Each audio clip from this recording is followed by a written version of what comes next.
할렐루야. 나는 26년도 시온 찬양대 우리 모든 성도들 잘 될 줄로 믿습니다. 우리 첫 주일을 맞이했습니다. 여러분 첫 주일 잘 나오셨어요. 첫 단추가 중요합니다. 시작이 반이라고 하지 않습니까?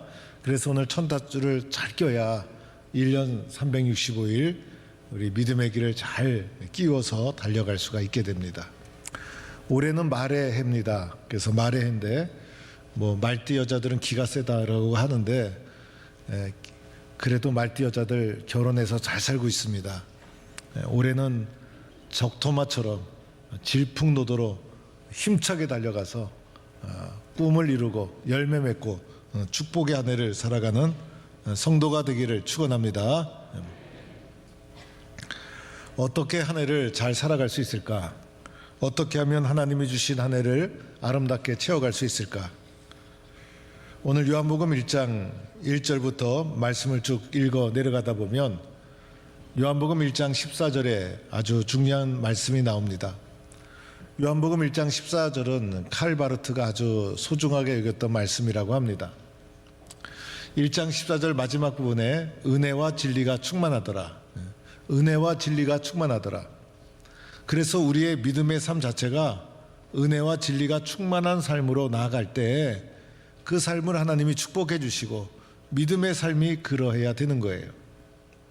먼저 은혜가 충만한 삶을 우리 26년도에 살아가는 성도가 되기를 바랍니다. 우리 믿는 자들은 은혜를 받은 자예요. 그래서 우리 마음속에 은혜가 있고 은혜가 풍성하고 은혜가 살아있고 우리는 은혜 없이는 살 수 없는 사람이 믿음의 사람들인 거예요. 우리가 구원받은 것, 하나님의 자녀가 된 것, 내가 자격이 있다거나 공로가 있어서 된 것이 아니라는 거예요.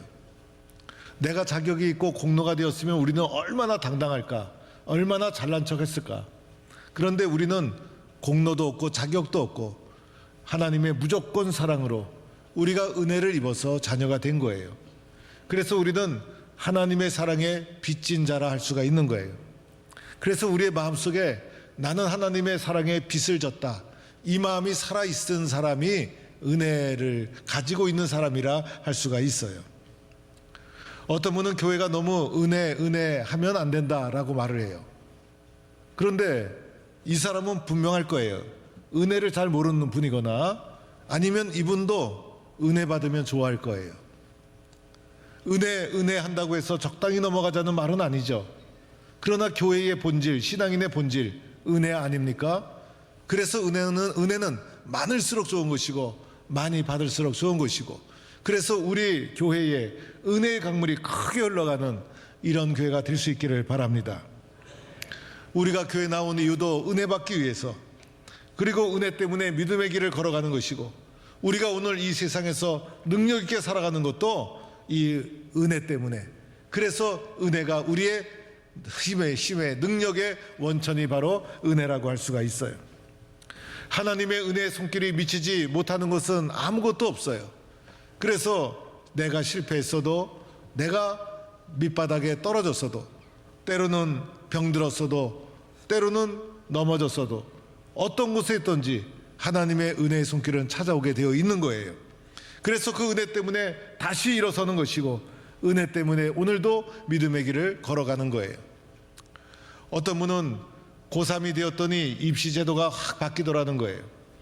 고등학교 2학년 때는 그 입시제도 생각하면서 준비를 해왔는데 하필이면 고3 때 입시제도가 바뀌더라는 거예요. 그래서 대학을 탈락하고 재수를 했는데 재수하는 1년 사이에 또 제도가 바뀌더라는 거예요. 그리고 나서 간신히 대학을 들어갔는데 대학을 졸업할 때가 되니 또 IMF를 만나서 직장 구하기가 어렵고, 왜 이렇게 내 인생이 힘들게 가는 것마다 막히느냐고 하는 사람이 있어요. 세상의 삶에도 보면 은혜가 필요하고 도움의 손길이 필요하고, 세상의 삶에도 보면 내 능력과 내 실력만으로 되는 것이 아니더라는 거예요. 하물며 우리의 마음, 우리의 영혼에 은혜가 있어야 우리가 살아갈 수 있지 않겠습니까? 그래서 우리들은 하나님의 은혜의 인도를 받고 우리들은 하나님의 은혜를 사모하고 이렇게 살아가서 우리 동부의 모든 성도들 26년도에는 은혜 충만한 성도가 되기를 축원합니다. 두 번째는 진리 충만이죠. 그래서 진리가 충만해야 되는 거예요. 사람은 진리를 찾는 존재, 그리고 진리를 탐구하는 존재. 그래서 진리를 만나기 전까지는 우리 모든 사람은 방황하고 있다고 할 수가 있어요. 진리를 만나기를 갈급해하고 진리를 구하는 존재, 그것이 바로 사람인 거예요. 진리를 만나지 못하면 어떻게 될까? 진리를 만나지 못하면 죄 아래 신음하는 존재고, 죄의 유혹을 이기지 못하는 존재고, 죄의 굴레로부터 벗어나지 못하는 존재로 살아가다가 인생이 방황으로 끝나게 되어지는 거예요. 그러나 진리를 만나면 어떻게 될까? 그동안 세상에서 귀하게 여기던 것도 진리 만나면 아무것도 아니에요. 진리보다 더 좋은 것이 아무것도 없어요. 그래서 성경 요한복음 8장 32절에 진리를 알지니 진리가 너희를 자유케 하리라. 우리가 진리를 만나게 되면 그 진리가 우리를 자유롭게 하고, 진리가 우리에게 해방감을 주고, 진리가 우리를 생동함 있게 살아있게 만들어 주더라는 거예요. 그런데 이런 은혜와 진리는 분리된 것이 아니죠. 은혜는 있는데 진리가 없다, 또는 진리는 있는데 은혜가 없다, 이것은 말이 안 되는 거예요. 은혜와 진리는 함께 가는 것, 은혜와 진리는 함께 공존하는 것. 그래서 은혜가 충만하고 진리가 충만하고 이런 삶을 살아야 되는 거예요. 그러면 은혜가 충만하고 진리가 충만한 삶을 살려면 어떻게 해야 되는가? 무슨 방법이 있을까? 그것은 다른 방법이 없죠. 바로 은혜 충만하고 진리 충만하신 예수님을 만나면 되는 거예요. 예수님이 바로 은혜가 충만하고 진리가 충만하신 분.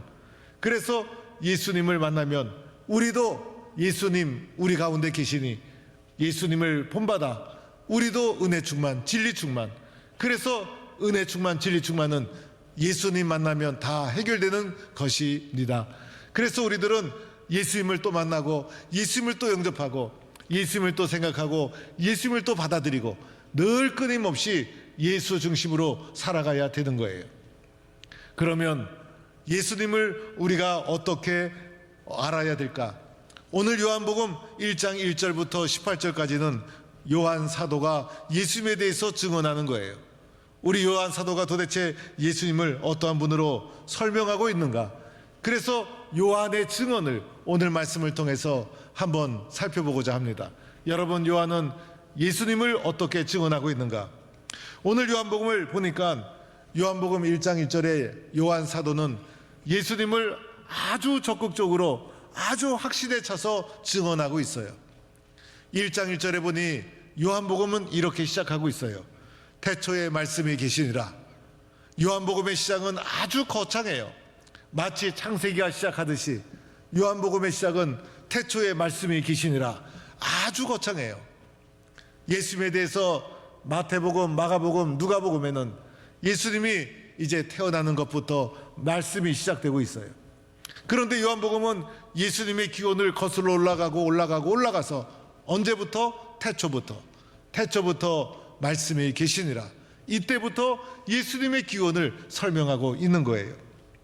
태초에부터 하나님과 함께 계셨고 말씀으로 세상을 창조하셨고, 그죠?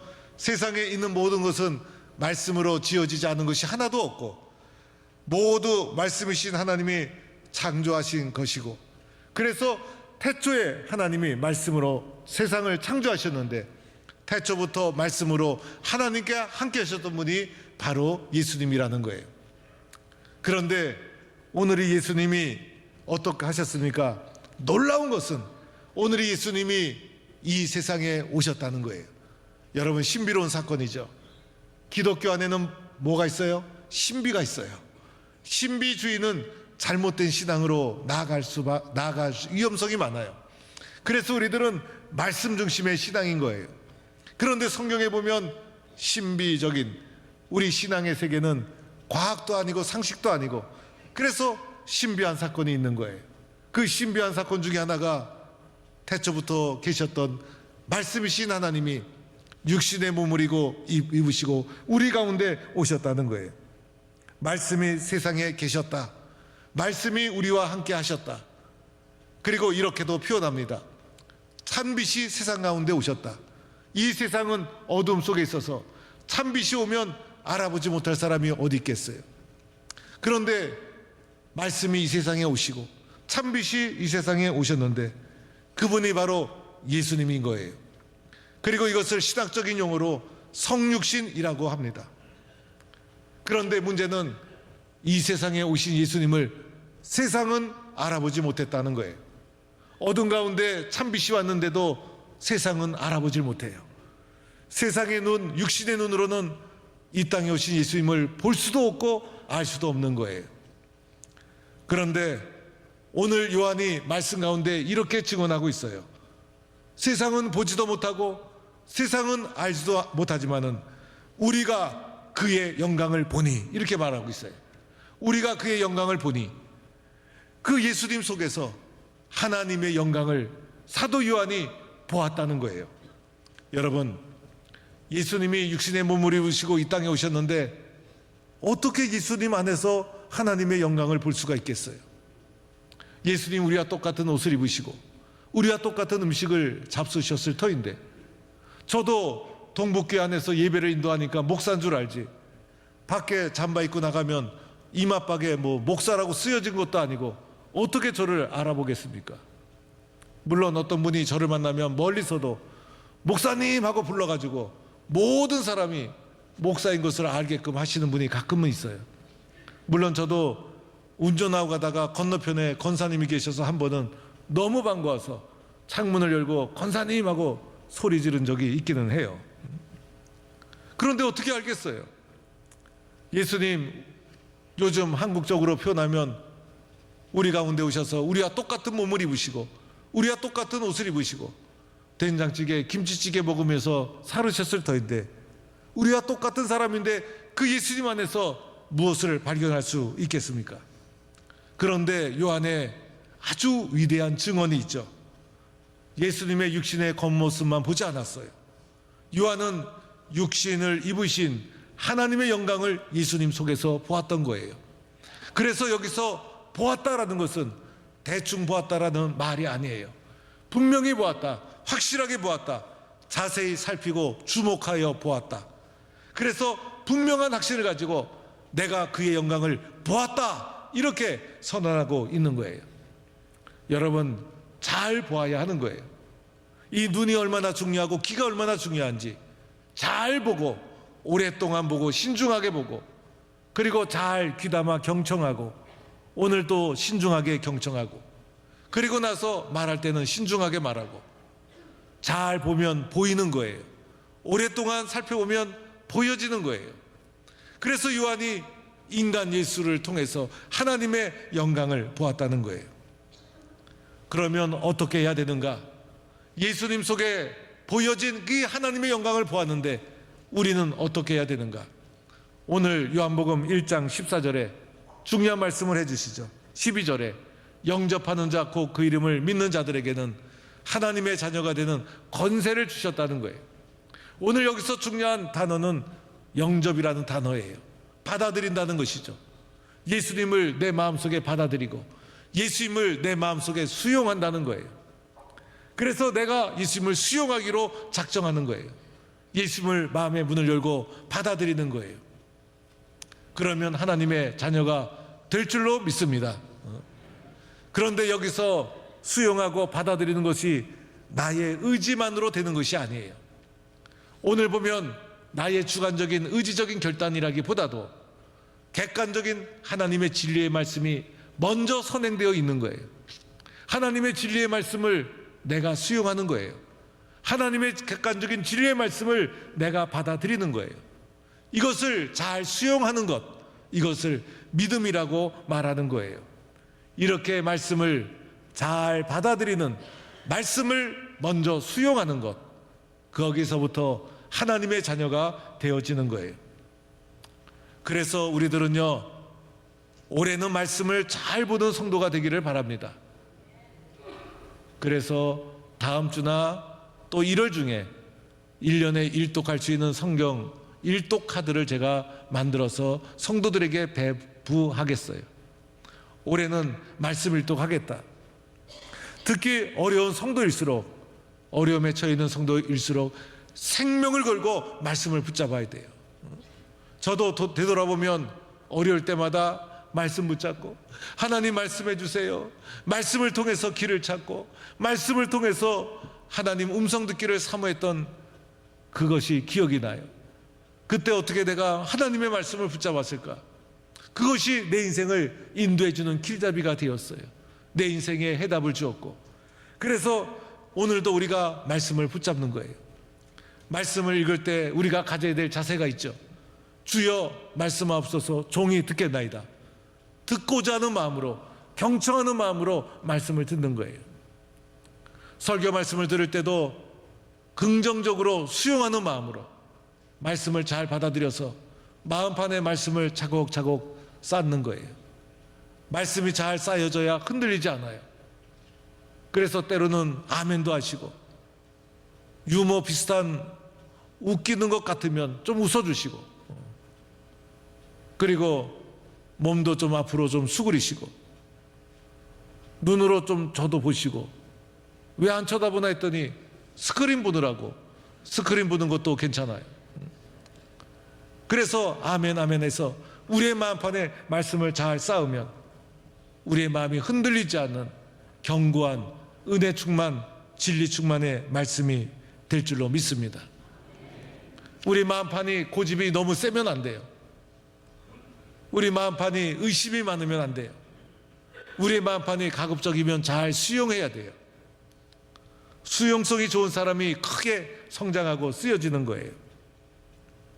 한경재 목사님은 성도들이 와서 이야기를 하게 되면 무조건 그래, 그렇지, 그렇고 말고, 그래, 맞아, 이렇게 이야기를 해 주셨다는 거예요. 그래서 한경재 목사님은 뭐든지 그래, 뭐든지 예, 이렇게 말했던 분이라고 소문이 나 있었어요. 그런데 한경재 목사님께 말도 안 되는 말을 하는 분이 있을 거 아닙니까? 말도 안 되는 말을 할 때는 한경재 목사님이 이렇게 대답했다는 거예요. 그것도 일리가 있네. 그러면 모든 성도들이 눈치를 채고 움직였다는 거예요. 저도 앞으로는 그것도 일리가 있습니다, 이렇게 표현하면 여러분 알아서 다 해석하시기 바랍니다. 우리의 마음이 얼마나 자주 흔들립니까? 우리의 마음이 물과 같아서 이리 흔들리면 일로 가고 저리 흔들리면 절로 가고, 상황에 따라 요동치는 것이 우리들의 삶이라 할 수가 있어요. 이런 가운데 절대 흔들리지 않는 기준, 생명을 걸고 지킬 수 있는 믿음이 필요합니다. 이것이 뭡니까? 바로 예수님. 예수님 한 분이면 충분합니다. 예수님을 굳건히 붙잡으면 흔들리지 않는 믿음의 길을 걸어가는 것입니다. 예수님을 단단히 붙잡으면 은혜 충만, 진리 충만의 삶으로 달려가게 되는 것입니다. 오늘도 내 마음이 흔들리지 않도록 예수님을 꼭 붙잡고, 말씀이신 예수님을 꼭 붙잡고, 예배에 충성하고 말씀을 붙잡고 기도하고 헌신하면서 26년도를 힘차게 달려가는 동부의 모든 성도가 되기를 간절히 축원합니다. 하나님 감사합니다. 26년도를 하나님께서 허락해 주시고 26년도를 시작할 수 있도록 은혜 내려주셔서 감사합니다. 우리의 마음은 물과 같아서 이리 흔들리고 저리 흔들리고 상황에 따라 왔다 갔다 하는 것이 우리의 마음인데, 우리의 마음 속에 예수님을 잘 담아서 예수님을 잘 심어서 흔들리지 않는 진리 충만하고 은혜 충만한 믿음의 길을 달려가게 하여 주옵소서. 예수님의 이름으로 기도드립니다. 아멘.